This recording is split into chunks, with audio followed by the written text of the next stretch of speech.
দুশ্চরিত্র পুরুষরা যেমন নারীর শরীর দেখে যৌন সুখ পায়, দুশ্চরিত্রা নারীরা তেমন নিজের শরীরটা দেখিয়ে যৌন সুখ পায়।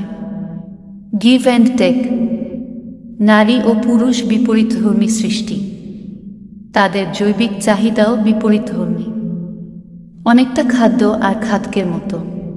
নারী তুমি সংসারের চালিকা শক্তি, অথচ সংসার তোমাকে তুচ্ছ তাচ্ছিল্য ছাড়া আর কিছুই দেয় না। বেশিরভাগ ক্ষেত্রে বসে বসে খাও, সারা দিন ওই ভাতটুকু রান্না ছাড়া আর কি কর। এমন হাজারো অদৃশ্য চাবুকের আঘাতে নারী তোমাদের হৃদয়গুলো করছে ক্ষতবিক্ষত জানি রোজ। নারী তুমি একজন যোদ্ধা, ঘরে বাইরে সব জায়গাতেই নারী তোমাদের টিকে থাকার যুদ্ধ করতে হয়। কখনো নিজের সাথে, কখনো পরিবারের সাথে, কখনো আত্মীয় স্বজনের সাথে, কখনো সামাজিক প্রতিবন্ধকতার সাথে, কখনো আবার সহযোগী পুরুষদের সাথে, কখনো বা বিভিন্ন পেশায় নিজেদেরকে প্রমাণ করার পাশাপাশি জয়ের মুকুট পরার যুদ্ধ।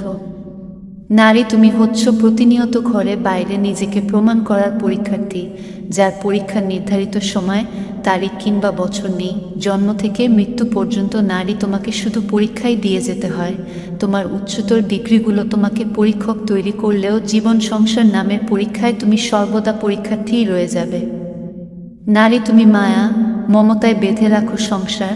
নারী তুমি সৃষ্টির সেরা দান, অর্ধেক নয় তো তার থেকেও বেশি রয়েছে যেন নারী।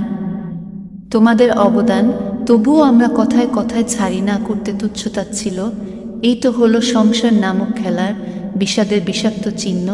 নারী তুমি আজ উন্নত হয়েছ মাঠঘাট থেকে সংসদে। তোমার উপস্থিতি বিমান, ট্রেন সহ রয়েছে সকল স্থানে।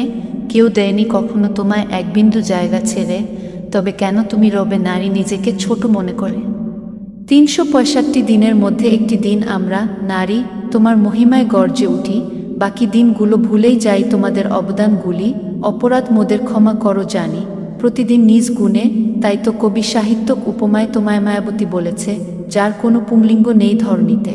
শুধুমাত্র নারী দিবসের একটি দিন নয়, প্রতিদিন হোক নারীর জয় জয়কার। নারী ছাড়া অচল এই জগৎ সংসার। নারী তুমি ঘরে বাইরে প্রতিদিন পাও যোগ্য সম্মান, অর্ধেক নয় তার থেকেও বেশি রয়েছে নারী তোমাদের অবদান। গল্পটি লিখেছেন রুমা রানী ঘোষ।